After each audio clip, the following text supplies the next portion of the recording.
We seem to have gotten poorer.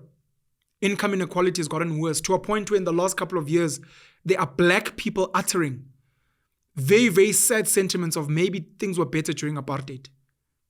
The crime wasn't that bad. Our borders were secure. People had jobs. Families were together. Our state-owned enterprises were working. We saw Eskom being built, Sasol being built, ISCO being built, Armsco being built. These have been destroyed. You've got the nouveau black elite, Cyril, Patrice, Saki Matozomo, Mzi Khumalo, Lazarus Zim, Dr. Anna Mokhokong. I can keep going. That have become rich off board seats and equity deals. Tebe Investments, Chancellor House, Pimbani, Pamodzi, Shanduga, Mvelapanda, ya Tokyo Sehwale. We've gotten a lot of tender corruption, where guys are buying fancy cars, taking girls to Dubai, spending money at Konka, popping bottles, money laundering, scandals under people like Edwin Sodi, etc. And it seems services are not being given to the people. Making money is the order of the day. Tenderpreneurs are killing each other. Politicians, especially in places like KZN, killing each other for positions so they can access certain budgets. We had Life as Dimeni. We had Marikana, London mining, where Cyril was there, involved, where at some point he was the leader of the National Union of Mine Workers. Next thing, he's part of the people that are involved in the gunning down of miners striking for better wages. Life as Dimeni and the tragedies there.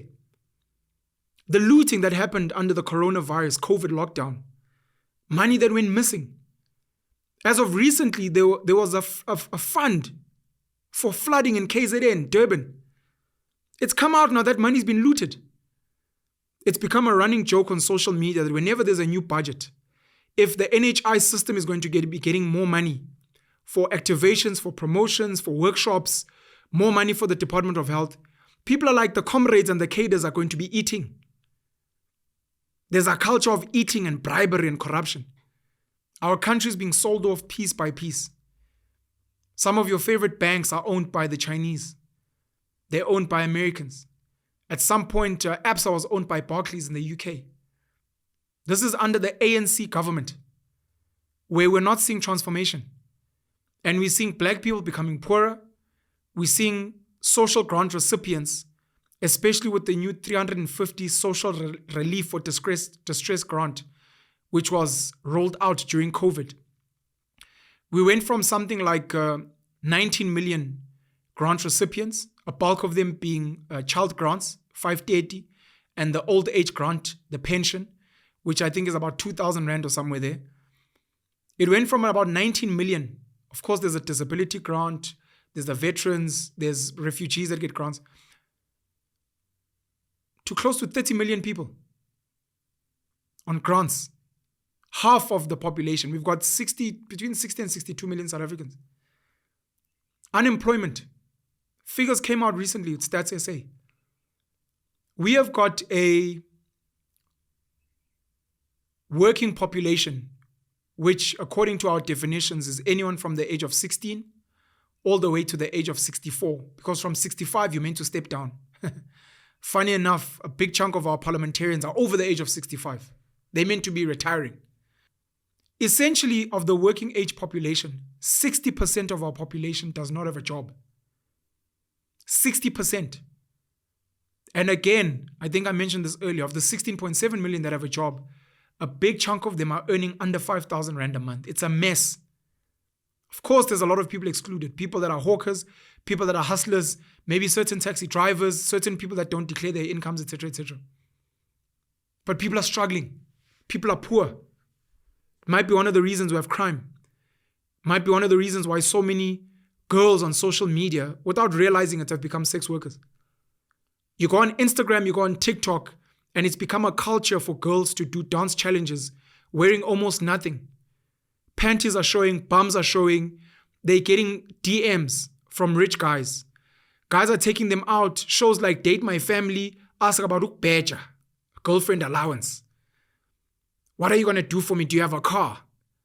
Because now all of a sudden relationships are based on money. And this is just a symptom of poverty and struggle, because women that are empowered, women that work, women that have jobs, that earn money, they don't have time to be begging men for money. They're like, I can do it for myself. They have some level of integrity, but young girls out there have made it fashionable that my boyfriend drives this. Oh, Chomi, you don't know where he sent me. Yo, he just sent me an e-wallet for my hair. A lot of men are taking their lives. Depression. And it's exacerbated by you're unemployed, you're broke. Because your life is a mess, you start drinking, pick up an alcohol abuse habit. A lot of them, because the alcohol doesn't hit enough, doesn't numb the pain enough, they go into drugs, nyaupe. Harder drugs if you can afford it. When you're drugged up, when you're high, when you're intoxicated, you're not thinking anymore. You rape. You commit crime. You steal. You become a menace to society. You take people's lives. Casual sex. You pick up diseases. And you become a virus in society. Women don't want to be with you. You're broke. Why would I be with a broke man? Our families are broken. Our children are being raised without fathers. Our children are being raised by government. A child is getting a child grant, is going to a government-free school, is getting free healthcare from a government clinic. Their mom is getting a 350 grant. Their dad is getting a 350 grant. They live in an RDP house. That child belongs to government. That is not your child. You are not working to raise that child. This is under the ANC government. How I envision the future beyond the 29th of May elections. We need to have General Bantu Olomisa spoke about a national dialogue. Ex-President Thabo Mbeki spoke about a national dialogue. We need to have Codesa 2.0 that excludes people over the age of 60 and arguably excludes people over the age of 50. If chances are you're not going to be alive in the next 30 years, you should not be sitting there. And what do we want the brand of South Africa to be?